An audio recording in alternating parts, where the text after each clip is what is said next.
आज हम चर्चा करेंगे कि स्टॉक मार्केट में निवेश करना चाहिए या नहीं करना चाहिए। सबसे पहले हम देखते हैं, कुछ लोग कहते हैं कि स्टॉक मार्केट जुआ है। जुआ भाई कैसे है? किसी भी कंपनी में आप इन्वेस्ट कर रहे हैं, किसी भी कंपनी का आप शेयर ले रहे हैं, उसके पीछे उस कंपनी का बिजनेस है भाई। ये जुआ नहीं है, उस कंपनी का बिजनेस है उसके पीछे। आप देखेंगे अगर कंपनी बिजनेस अच्छा कर रही है, ग्रोथ अच्छा कर रही है, तो आपको भी उसमें फायदा होगा। ऐसा तो नहीं है ये जुआ है। और अगर लॉन्ग टर्म में इन्वेस्ट करते हैं आप, तो ये जुआ नहीं है। देखते हैं हम, अगर आप किसी कंपनी में कोई भी, चाहे एक शेयर चाहे दो शेयर, जितने भी हिस्सा आप अगर इन्वेस्ट करते हैं, उसमें निवेश करते हैं, तो उसमें आपको क्या मिल जाता है? मालिकाना हक मिलता है, ऑनरशिप मिलती है उस कंपनी के। आप क्या हो जाते हैं? मालिक हो जाते हैं भाई। आपको उसमें कंपनी इनवाइट करती है, मीटिंग होती, तो आपके पास लेटर आता है, भेजा जाता है, मेल द्वारा आता है कि आपकी मीटिंग है। आप भाई डिसीजन लेने का, आपको वोट देने का अधिकार भी मिलता है।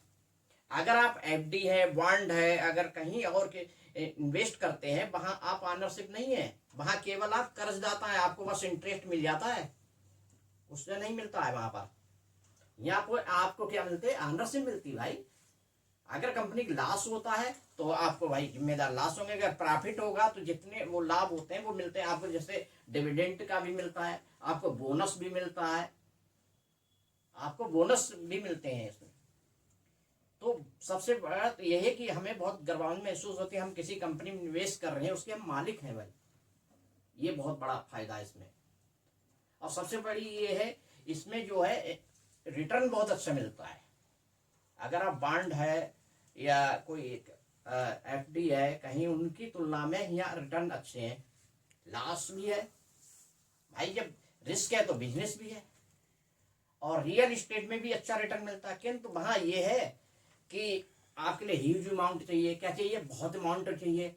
और इसके लिए अगर आपके पास 50 रुपए है तब भी आप निवेश कर सकते हैं, 100 रुपए है तब भी कर सकते हैं, 1000 रुपए है तब भी कर सकते हैं, 1 लाख है, 10 लाख है, 1 करोड़ है, तब भी निवेश कर सकते हैं। और दूसरा सबसे बहुत ईजी है। क्या है? बहुत ईजी है। अगर डीमिट अकाउंट आपने खुला हुआ है, आप तुरंत करिए, मोबाइल के द्वारा कहीं पर ही बैठिए और तुरंत सौदा हो जाता है। और ना रखने की कोई परेशानी है, मतलब कोई परेशानी, बहुत इजी वे में होता है ये चीज। अब तुरंत आपके जैसे ही होता है, उसके बाद अगले दिन आपका हो जाता है। और आपका ना कोई चुरा सकता है, ना कुछ। उसका सेबी उसको रेगुलेट करता है, उसको सेबी मॉनिटरिंग भी करता है। कोई अगर गड़बड़ी कर रहा है, कोई परेशानी नहीं है, मतलब ये चीज। तो ये फायदे इसमें है। जैसे मैं आपके सामने एक चार्ट है, इसके द्वारा समझाने की कोशिश करता हूं। एक जो व्यक्ति है ए, उसने यहाँ पैसा लगाया, ये है एफडी। क्या है? एफडी। 2010 में उसने 1 लाख रुपए का इन्वेस्ट किया, ठीक। और एक बी है, उसने एक कंपनी में इन्वेस्ट किया 1 लाख रुपए। और जब देखते हैं 1 साल बाद जो एफडी में पैसा है वो 1,09,130 रुपए हो जाता है, और कंपनी वाले का पैसा क्या हो जाता है? कम हो जाता है। मतलब 86,257 रुपए हो जाता है। और उसके बाद 2012 में उसका 1,18,000 हो जाता है, 821 रुपए। उसका 1,91,520 हो जाता है। और 2013 में ए का 1,29,515 और बी के 2,30,094 रुपए हो जाता है। फिर क्या होता है? 2014 में 1,40,692 रुपए, और 2015 में 5,08,772 बी वाले कंपनी में पैसा उसका हो जाता। 2015 में 1,51,075 और 8,78,655 कंपनी जो इन्वेस्ट किया वो हो जाता है। 2016 में 1,61,469 और यहाँ जो होता है 12,30,994। और 2017 में 1,72,093 रुपए। और 2017 में इस कंपनी में जो इन्वेस्ट किया वो रुपए बन गया है 25,68,777। 2018 में एफडी का जो पैसा 1,83,710 रुपए हुआ है, और यहाँ जो 38,63,959 हुआ है कंपनी। और 2019 में 1,93,997, और यहाँ हो जाता है 61,91,520।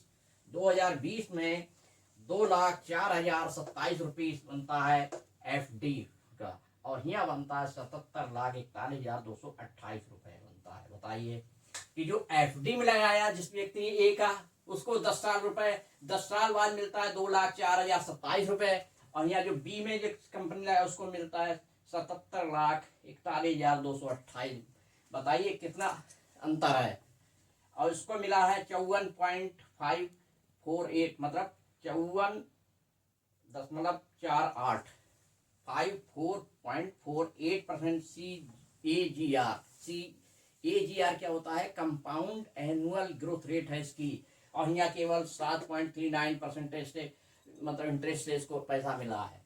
तो बताइए क्या, अब ये जो चीज मैंने दिए हैं ये एक्यूरेट नहीं, ये अबाउट है। यहाँ क्या हुआ था 13.7 का क्या लगभग माइनस हुआ है इसका, ये क्या माइनस, यहाँ 1.22% मिला है इस कंपनी के जो दिया हुआ है CGAR के जो दिए हुए हैं। ठीक है, तो मेरा मतलब ये कहने का है, देखिए अगर आप FD और कहीं ना उसकी तुलना में कंपनी में बहुत ज़्यादा जो है उसमें शेयर मार्केट में रिटर्न मिलते हैं। कभी कभी होता है, आपने देखा होगा कभी माइनस भी जाए, किसी साल 1 साल 2 साल माइनस, उसके बाद आल टोटल जो एवरेज जो होता है बहुत बढ़िया रिटर्न लॉन्ग टर्म में मिलता है। अगर आपको इन्वेस्ट करना है तो लॉन्ग टर्म में पैसा बनता है। लॉन्ग टर्म का जादू आपने देखा है, सामने टेबल में देखिए कितना रिटर्न बढ़िया बन रहा है। तो ये है लॉन्ग टर्म का जादू। जैसे मान लीजिए एक ट्रेन है, अगर आप ट्रेन में क्या होगा कि जैसे कभी कभी रिवर्स करते हैं ट्रेन, तो आप में ट्रेन बैठे, आप देखा रिवर्स ये कहाँ जा रही, तो आप ट्रेन से उतर गए और वो ट्रेन छूट के चली गई। अगर आप ट्रेन में बैठे रहते, चाहे वो पीछे जाती, तो आपकी वो मंजिल मिल जाती। समझे ये चीज? तो यही है, पहले क्या हुआ, वो तो डर गया होगा जिसमें बहुत लोग, अरे 1 लाख मिलने लगा, मेरा 86,000 रह गया, तुरंत वहां क्विट किया होगा लोगों ने। और जो बना रहा उसको बताइए रिटर्न कहाँ तक ये मिला। इसी कंपनी का एक और मैं बता रहा हूं उदाहरण। जैसे 2001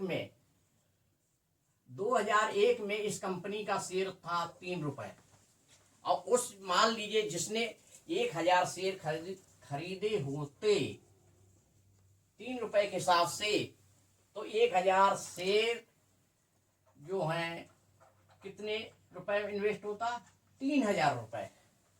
आज की डेट में जो इस कंपनी का शेयर की कीमत है 5,649 रुपए।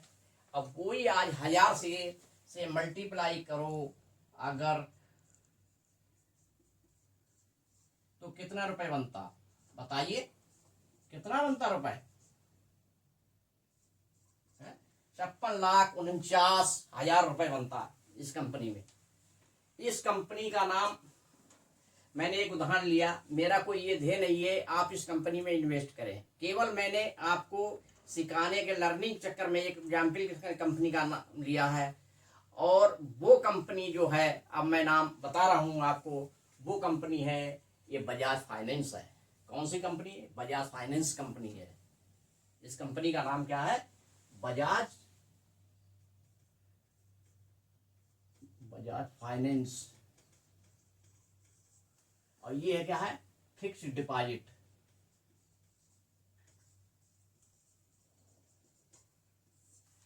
ऐसे ही एक एग्जाम्पल और भी मैं देता हूं। सुना होगा आपने, बहुत पॉपुलर कहानी है। ऐसा था कि 1978 की बात है, 80 की जो बात है, जब विप्रो जो थी महाराष्ट्र के अमलनेर जगह में अपनी आयल की कंपनी, एक फैक्ट्री लगी हुई थी, वहाँ आयल का काम करती थी। क्या करती थी? आयल की, वहाँ मूंगफली आयल होता था तो उसको निकाल के बेचती थी, सेल करती थी विप्रो। तो फिर इन्होंने क्या हुआ, अपना IT में मतलब प्रवेश किया 1978 में। तो एक बॉम्बे से एक ब्रोकर्स आता है। अब वहाँ उस समय जो कंपनी में वर्कर्स जो काम करते थे, उन्हीं के पास उस कंपनी के एक शेयर थे। क्या थे? उन लोगों के पास शेयर थे इस कंपनी के। तब क्या होता है कि बॉम्बे से एक ब्रोकर सतीश शाह नाम का आता है, भाई अमलनेर पहुंचता। वो कैंटीन में क्या होता है कि वहां एक चाय पी की दुकान पे पहुंचता। अब वहां पर एक अनवर था, अनवर नाम का व्यक्ति।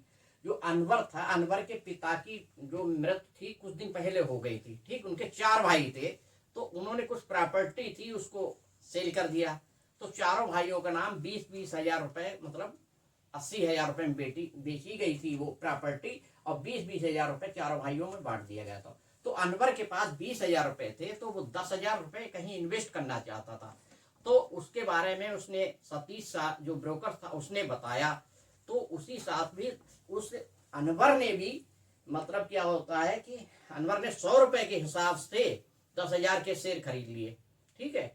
और आज वही शेयरों की कीमत पता क्या बन रही है, वैल्यू आज 1500 करोड़ रुपए बन गए हैं। वो शेयर कितने बन गए, 1500 करोड़। तो ऐसे बहुत बहुत कंपनियां हैं जो इनने के इन्वेस्ट जो है मतलब बहुत अच्छे रिटर्न दिए, चाहे आइसर मोटर हुए, चाहे टीसीएस हुए, चाहे एचडीएफसी बैंक हुए, इनके लॉन्ग टर्म में ही फायदा होता है।